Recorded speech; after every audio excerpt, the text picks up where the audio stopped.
Alright, so I have a new little buddy today. He is a, I hope I put this in the right spot. Let's see. He is a, hopefully you can see it. He is a Gramastola pulcrah, or the Brazilian black. And he is very, very tiny. And he's going to go in a very, very tiny new home. But I'm not too worried about cleaning it out because it was pretty clean to begin with. It's just some skadooge in there. So I'm going to give him some of this. It's not my favorite, but it's a Mozilla Jungle Mix. It'll work for now. This is just going to be his little temporary home. Just till he gets bigger because he is so tiny at the moment. So we're just going to put a few handfuls in here. Maybe something, you know, probably a little under, little over half full. Something like that. So if he gets a little nervous and wants to hide himself, he can hide himself. I don't like that stuff. It gets everywhere.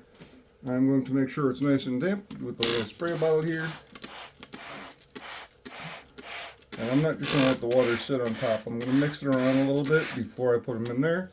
And since I can see down the sides, I can tell that it is getting down into the lower sections of what I put in there, which is beautiful. I'm just going to take the end of the brush and kind of smush around. I just don't want to use my hands. I'm lazy and I don't want to get all gross. Yucky. So that should be good for that.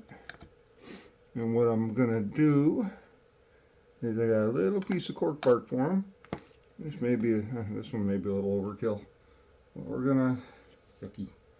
Get so much yucky off of there. Yucky.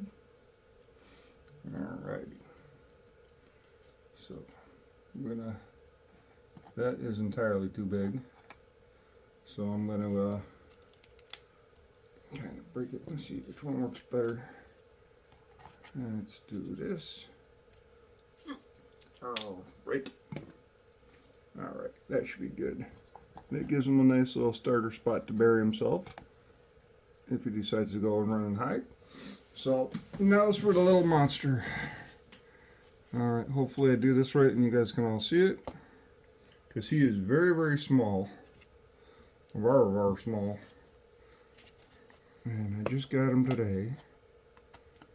And I know he's in here. I actually know where he's hiding. So I'm just going to be very careful. And hopefully you guys can see that. There he is. Yep, you guys can see him. I'll move him a little bit more that way. Well, that fell, didn't it? So he is a very tiny little baby. Hey, buddy. So this is how I tend to want to move these guys, no matter what size they are. Is I'm going to try and hopefully keep all this in frame while I do it, because I'm using my phone on a mount. What I want to try and do is just kind of not stress them out any more than necessary, hopefully. Move them in the direction I want them to go. I may have to scooch them with the brush here a little bit, kind of like that. There you go, little buddy, perfect. Well, you weren't supposed to fall. Well, that was rehumming my Gramastola pulcrah, also known as the Brazilian black. They are native to Brazil. She may eventually get up to 7 inches in size when it's measured from leg to leg at the longest point. But for now, he's a little pipsqueak. He ran into the cork bark. He'll stay safely hidden for now, and I'll let him settle in a couple days. I'll take another video of him. Hopefully he'll be eaten by then. And he'll just be eating little tiny baby crickets. Or maybe even just part of a little tiny baby cricket because he is so small. And we'll put the top on carefully. And he is good to go for the night.